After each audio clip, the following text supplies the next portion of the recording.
Hello and welcome to a special philanthro episode of Slate Money, your guide to the business and finance news of the week. But it is the giving season this week, so I, Felix Salmon of Axios, along with Emily Peck of Axios. Hello. And Elizabeth Spiers of New York Times and Slate and places like that. Hello. Are being joined this week by Rory Stewart. Welcome, Rory. Thank you for having me. We are going to talk about GiveDirectly, which is a charity you recently ran, and very many other things about global development. But to set us up here, can you just introduce yourself, because you have an incredible biography. Who are you? So my name is Rory Stewart, and I am a number of things. I have been, as you say, recently the president, and I'm now the senior advisor of GiveDirectly. I also teach at Yale University. I co-host the UK's leading podcast, which is called The Rest is Politics. I was the UK's Secretary of State for International Development, and before that, a minister, a number of government departments. I ran to be Prime Minister against Boris Johnson and was defeated. Before that, I lived in Afghanistan, in Iraq. I ran a non-profit. I worked for the British Foreign Service, and I taught at Harvard University. And you've managed to do that all by the age of 30. It's quite astonishing. 15 years old. We're going to talk about the difference between how governments do development and aid and the way that individuals do. We're going to obviously talk about unconditional cash transfers. We're going to talk about what went wrong with GiveDirectly in Democratic Republic of Congo, and much more. It's all coming up on Slate Money. This show is sponsored by Charles Schwab. Seeking clarity in your financial journey? Schwab makes it easy for you to be an informed investor with transparent pricing, low costs, and no fee to work with a financial consultant. Schwab clearly explains their fees and helps you understand the common costs you can incur based on recommendations from your financial consultant. Visit schwab.com or swing by one of their 400 local branches to learn more.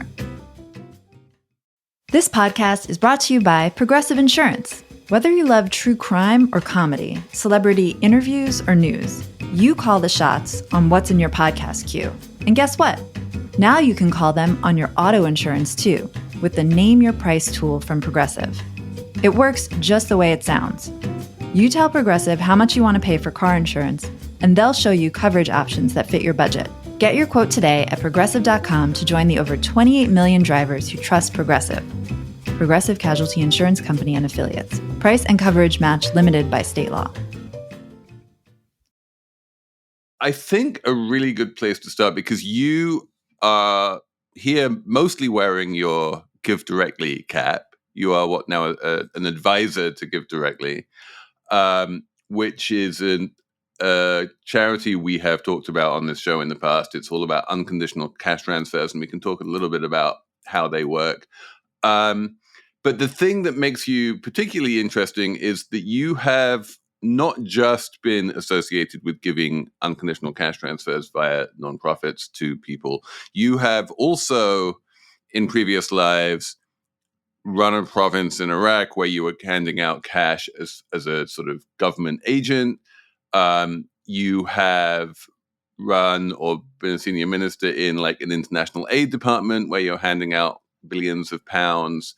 And I think the big question I have for you is, are these things commensurate? Like, one of the things that I always worry about when I'm giving money to charity is like, this is all well and good, but ultimately, if you really want to move the needle, like, everything pales in comparison to governments. And so why do we even bother when really governments control just orders of magnitude more resources than any number of individuals can hold collectively? Well, so I think that's a very good question. So you're right. I ran the UK Developments Agency, and I was then responsible for a budget of $20 billion a year, a lot of money. So you might well ask, if the British government is giving $20,000 million a year, why would you bother giving any money? The answer, of course, is that these development agencies are very, very strange organizations. I was often seeing projects where almost 95% of the money was wasted before it hit the ground. I was seeing enormous number of projects which seemed to me to be badly misconceived. And I think what private giving allows you to do is two things. One of them is to innovate and come up with much more interesting, risky ideas than a government can come up with, which is why I would encourage philanthropists, even large philanthropists, not to simply be echoing government programs or setting up foundations which are almost as bureaucratic as a government organization is.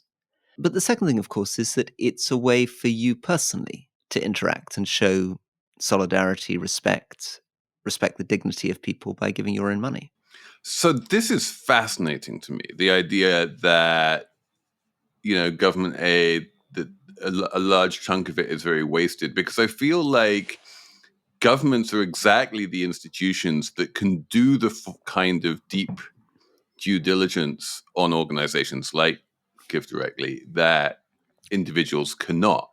And, when I see an institution that is famously very well funded, like by governments, like the IRC, I think to myself, they have been so vetted by so many governments and received so many billions of dollars, after going through that vetting, then probably that should give me faith that they are good at what they do. And you're saying, well, no, if it's government money, it's probably wasteful.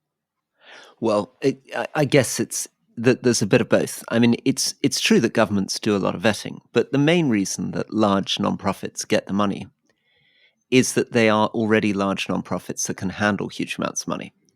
Governments don't like to give small grants. When I was in DFID, we wanted to be writing checks for $40 million and upwards. We didn't want to write checks for $1 million. And there are very few organizations that simply have the bureaucratic capacity to absorb $40 million and upwards. So there's a very small number of people. And if you're USAID, you don't even want to give to the nonprofits directly. You go to these contractors who are for-profit companies who take a commission and then redistribute the money themselves. And the projects which these organizations are pursuing, sadly, they often don't believe in. They're pursuing them because that's the way to get the money. It's the way to get the commission. So even quite reputable NGOs, I remember seeing in Afghanistan and saying, what on earth do you think you're doing, pretending that you can train carpenters in southern Helmand and get them jobs for $300 a person? It's completely ridiculous. You're giving them a week's worth of carpentry training. There's no way they're going to get a job. And their answer was, well, yes, but the government contractor wanted to create 20,000 jobs and they had a very limited budget and it worked out at $300 a head. And we need the money. Our whole business model relies on us charging overheads on these government contracts. So they will take, it takes an enormous amount for any large NGO or contractor to actually say they're not going to take a government contract because they believe it's hopeless. So it's not the governments who aren't spending the money effectively, it's the people who are contracting with the governments who aren't spending the money effectively? Or it's the governments who have unrealistic expectations for what a certain amount of money can achieve? Yeah. So if you take, let's take, go back to my Department for International Development, UK. We were very, very proud that we were going to educate 100 million girls a year. So somebody had set this target, like a political target. It's in a manifesto, and we're boasting about educating 100 million girls. And our great success story was Malawi, where female participation in primary schools had gone up from about 20% to about 85% of girls were completing 7 years in education. Big ticks all around. Until I look into it and I discover that at the end of 7 years, something like 90% of those women cannot read or write. So when I say, well, what on earth is the point of that? Why can't they read or write? They say, well, we're only spending about $30 per head per year. And if you wanted them to read or write, you'd have to spend much more. So I'd say, well, okay, it'd be quite nice for them to read or write. Why don't we spend $300 per head per year? And then they said, well, then you could only educate a tenth of the number of girls. And I'd say, but you're not educating any girls, right? So the whole thing is based, a lot of philanthropy, both government development work and private philanthropy, is based on fantasies. And the basic fantasy is that you can achieve an incredible amount for basically no money. I mean, you've all seen the ads. You used to see them in newspapers and on TV. Mm-hmm. Give $2, save someone's eyesight. give $1, buy them a goat, or whatever it happens to be, right? It's a lot of that is deeply, deeply dishonest. It is possible to make a real difference in someone's life, but you can't do it for $20. We need to have some quick ads, but after this, we're going to talk about fish training. This show is brought to you by Discover. In today's world, it seems the best treatment is reserved only for a few. Well, Discover wants to change that by making everyone feel special. That's why with your Discover card, you have access to 24/7 live customer service, as well as $0 fraud liability, which means you're never held responsible for unauthorized purchases. Finally, no matter who you are or where you are in life, you'll feel special with Discover. Learn more at discover.com/credit card. Limitations apply. You want control of your financial future, and Schwab knows that. That's why when it comes to managing your wealth, Schwab gives you more choices, like full-service wealth management and advice when you need it most. You can also invest on your own and trade on Thinkorswim, or powerful award-winning trading platforms. Plus, you'll get low-cost, transparent pricing and 24/7 live help. Because Schwab understands it's your financial journey, and they believe you should have choices in how you invest. Visit schwab.com to learn more. The calculations from GiveWell, would seem to imply that if you want to save a life, the going rate these days in the most effective charities is like $4,000 or $5,000, something like that, maybe 10,000 if you add everything in. And yeah, you're right. If you listen to the kind of propaganda put out by charities, they do make it seem that very small amounts of money can have an outsized impact. And there is this kind of race to the bottom where you get people like, feed a family of 4 for 25 cents or something. You're like, that's clearly not possible. You can't do it. But that makes it seem that they're more effective and can raise more money. One of the other things that is never revealed is what the administration costs are, how much people spend on staff, how much they spend on their offices, their vehicles, delivering it. So even if a family of 4 could just about get a meal on the table for 25 cents, the 25 cents you give to the charity is certainly not going 100% towards that thing. Like 10% of it is going to that. The rest of that is going to administering it. Let's imagine, here's a good example that I came across in DFID. So we got a lovely program which was supposed to be about providing water and sanitation for young women in school. And the idea was that many young women during their monthly cycle would drop out of school.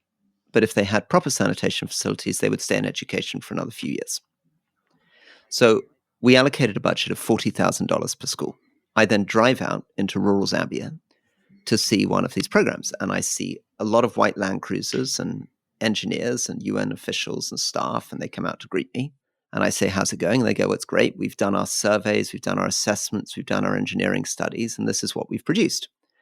And they have produced 2 holes in the ground with 4 brick walls around them and 5 red plastic buckets. Total cost maybe $2,000.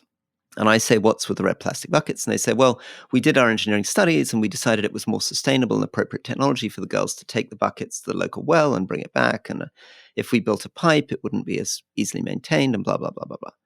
So I said, well, this is ridiculous. If you're only spending $2,000 per school, we could do 20 times the number of schools for this $40,000 budget, right? Why don't we just give $2,000 to the head teacher and let him get on with it? And the answer was, oh, well, the head teacher might steal the money. We need all this monitoring and evaluation, engineering surveys, studies. We need to check that it's the appropriate thing to do. And I'm saying, you've stolen the money. You guys have stolen $38,000 out of the $40,000. And this is very, very difficult to get into people's heads. People don't find it very difficult to calculate that all the things that reassure the donor. We've had an engineer to check it. We've done a monitoring and evaluation system. We've got our anti-fraud mechanisms in place. We've done whatever, needs assessments, community consultations, chew up 80 or 90% of the money. And the community end up receiving very, very little of the money that you've given. So that's the problem. What's the solution?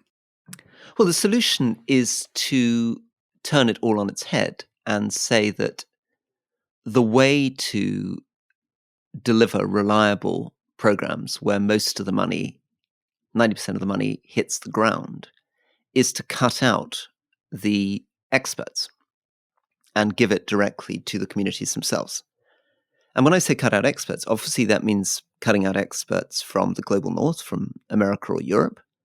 But it's also often cutting out local experts, because you can also spend a lot of money with people from the capital city in that country, taking their fancy Land Cruiser out from their office to go and check what's going on.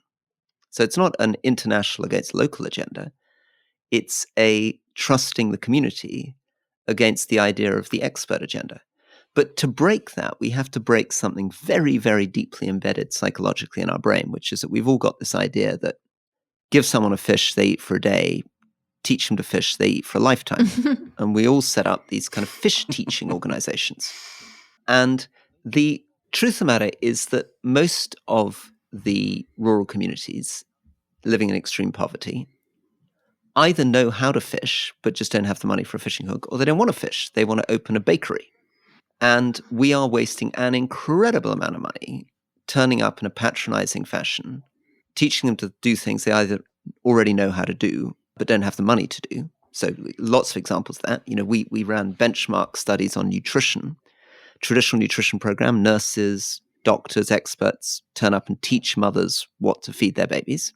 And we tried as an experiment in Rwanda, putting $3 million to a traditional NGO in a nutrition program, and then putting the same amount of money just in cash directly to those communities. And we found the nutrition outcomes are better with the cash than with the nutrition program, because the cash allows you to actually buy the cow and have some milk. The nutrition program, all the money's wasted on telling you that you need more calcium in your diet, but you don't have any money to buy the cow.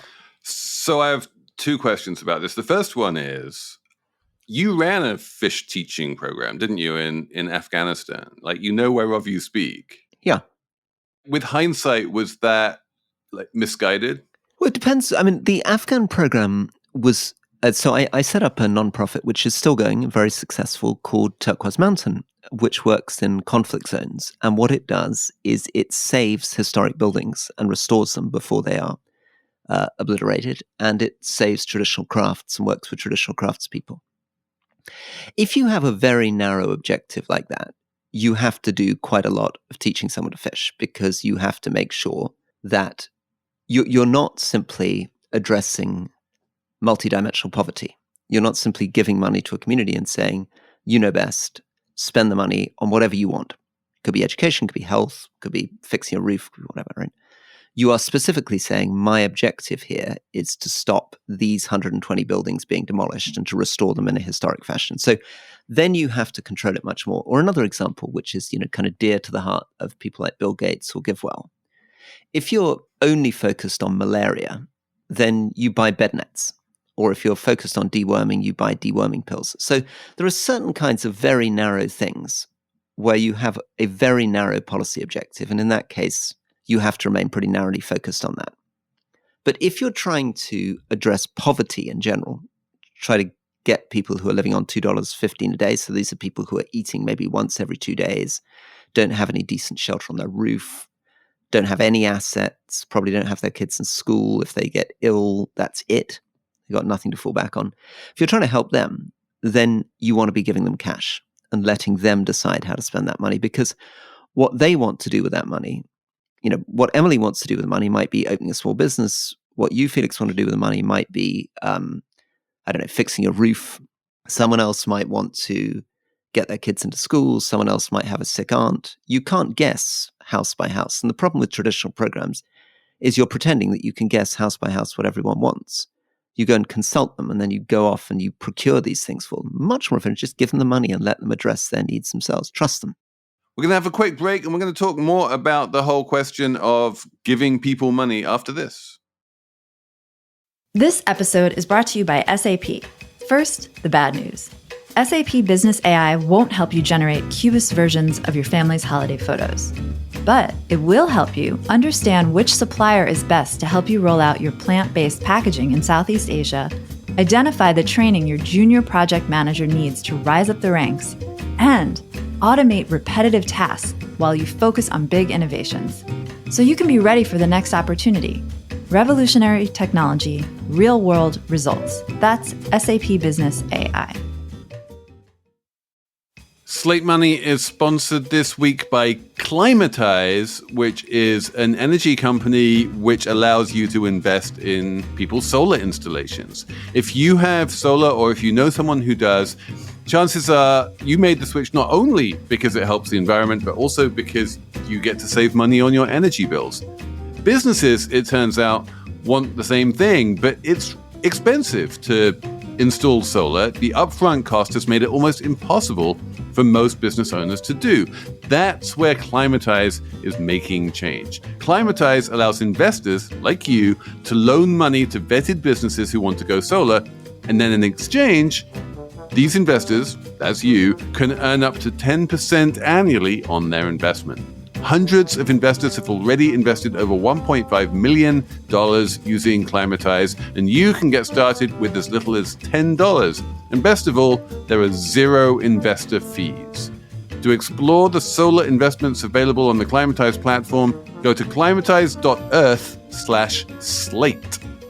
It's crucial to do your own research before making any investment decisions, especially when it comes to investing in renewable energy projects through crowdfunding, which carries financial risks and may not be suitable for everyone. Like all investments, these also have the potential to lose money and are illiquid. When you make a big purchase, like a car or new mattress, how do you make sure you're making the right choice? You could rely on all the marketing claims in the product's ads, but many people prefer to find an independent resource that's rigorous and trustworthy. GiveWell provides that independent resource for a different kind of purchase, a donation. GiveWell has spent over 15 years researching charitable organizations and only directs funding to a few of the highest impact opportunities they found in global health and poverty alleviation. Over 100,000 donors have used GiveWell to donate more than $1 billion. Rigorous evidence suggests these donations will save over 150,000 lives and improve the lives of millions more. GiveWell wants as many donors as possible to make informed decisions about high-impact giving. You can find all of their research and recommendations on their site for free. You can make tax-deductible donations to their recommended funds or charities, and GiveWell doesn't take a cut. If you've never donated through GiveWell before, you can have your donation matched up to $100 before the end of the year or as long as matching funds last. To claim your match, go to givewell.org and pick podcast and enter Slate Money at checkout. Make sure they know that you heard about GiveWell from Slate Money to get your donation matched. Again, that's givewell.org to donate or find out more.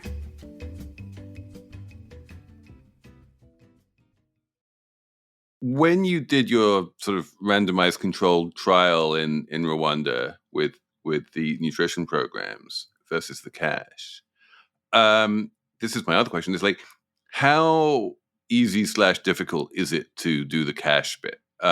Did you just give out the cash yourself? Did you contract GiveDirectly to do it? Is this a difficult thing to do or an easy thing to do?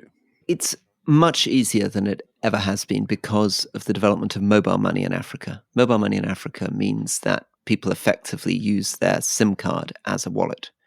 So the money can be transferred pretty directly from a bank account in Europe or the United States directly to someone's phone. And you can see the money arrive and you can see that money spent. And there's no middle people, there's no government in the way, there's no NGOs in the way.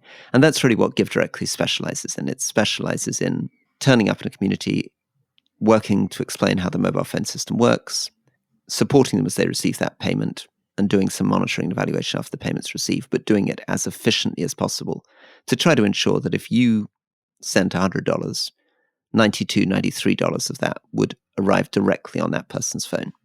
For people who are not kind of professionalized philanthropists, how would you suggest evaluating whether the problem you want to address is better addressed by the, as you put it, teaching people to fish approach versus direct cash transfers? You need to decide what it is that you want to do most. I think I'd probably start by saying only do programs which are at least as effective as cash. And there aren't very many of those. So you'd start by looking at very, very few programs. You probably wouldn't look at much more than malaria vaccination, deworming, and direct cash transfer for poverty. I mean, there could be other niche things that you might choose to do, but many of them are better done by governments and government loans. For example, roads, dams, bridges. I mean, those are important things in a developing country, but they're not something I'd suggest a private philanthropist gets involved in funding. And then I would probably ask myself, what is it that I feel makes a meaningful difference that connects to my own values? So you might think what I really care about is to reduce infant mortality. So if what you really care about is that out of, let's say, 10 villages, you want to make sure that 2 more babies don't die next year, you might specialize in something like deworming or anti-malaria. But you would be accepting that your money be going there and everybody in those villages would remain very poor. They would live longer, but they would live longer in extreme poverty. On the other hand, you might think, actually, what I really want to do is give somebody, it could be a grandmother looking after 3 grandchildren, a chance to improve her life. Really fix her roof, buy a cow, get the kids back into school, get a mattress on the floor, buy a cooking pot, invest in a small business, in which case you'd be better off giving unconditional cash. I have always felt that infant mortality in particular seems to get overweighted among certain types of people in the development community because of the reign of the the quality adjusted life year. And if you save an infant's life, there are so many years of life that you create that it winds up dwarfing any kind of benefit that you could ever provide by giving anything to a grandmother, because she just doesn't have that many years left. And I feel like this is a kind of a weird result that isn't always intuitive, especially in countries where one of the big picture aims that virtually everyone wants is to bring the birth rate down. Yeah, I think there's a lot of paradoxes there. I mean, I think that the first thing is you put your finger on something which will be, it's maybe not completely familiar to everybody, but there is this very big effective altruist movement, which is about making sure that your dollars are spent as effectively as possible. And to do that, as you say, they come up with this quality adjusted life year, and they put a big weight on different things. They have to. In order to work out what a good investment is, they have to decide how to weigh somebody living longer against somebody living shorter but with a better life, or how to weigh, brutally, 10 villages remaining in extreme destitution, but 2 babies living who wouldn't otherwise live, or 10 villages being better off in financial terms, but 2 babies dying. These are very difficult things to weigh. And I don't think that there is any way through this which is a pure kind of calculus. I don't think there is some sort of universal accepted method where you can just plug numbers in at one end and out the other. At some level, you have to have a human judgment about how you would like your money to be spent and what you see your priorities are. And I think, Felix, you've put your finger on something that I think is very difficult. We have had a huge increase in sub-Saharan Africa in terms of life expectancy. People are living much, much longer than they were in 1980. And that's partly because many fewer babies are dying before the age of 5. But since 1980, in 1980, there were 170 million people living in extreme poverty in sub-Saharan Africa. Today, there are 470 million people. So one of the things that's happened is the population has gone up very dramatically, partly because people are living longer and babies are not dying. And as a result, there are 300 million people living in extreme misery and destitution. Now, how do you calculate what you'd rather do? I, for what it's worth, am focused on trying to give people the chance of improving their material conditions. I think poverty is the most humiliating, terrifying, debilitating, depressing situation to live in. And I would like to give that grandmother the chance to choose to use that cash to improve her situation, rather than say to her, I'm not going to give you the cash, but I'm going to inoculate your grandchildren. And brutally, that is often the choice. I mean, it sounds silly, but there is only a very limited amount of money to go around. And brutally, that is the choice that we're all arguing about, particularly in the EA community. You were saying one of GiveDirectly's big innovations is sort of cutting out the middleman, going directly to the people you're trying to help. But you had this a fraud situation in the Democratic Republic of Congo. And it seems like part of the issue there was because there were no middlemen and no real checks on fraud. So let me tell you about that. So the fraud situation in Congo was very serious, and it happened in a program where we were operating in a very difficult conflict zone.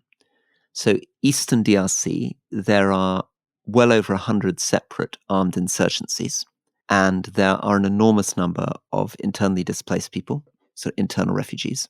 And so the challenge we were facing is, how do you get people in remote communities to register their SIM cards safely? So the normal way that we would do it is you would issue a SIM card, and then they would travel often to a larger town to register their SIM card with the SIM card provider and set up the system. And that is a very important check, because that allows us to know that you, Emily, have received your SIM card, you've registered your SIM card, you've shown an identity. And then when the money is transferred, we're pretty confident that you, Emily, have your SIM card. In the case of Eastern DRC, the decision was made 3 years ago to allow the staff to register those SIM cards, because it was considered to be safer than having thousands of people traveling into the towns through very dangerous roads. And what happened is the staff then stole the money. They basically pocketed those SIM cards and paid themselves.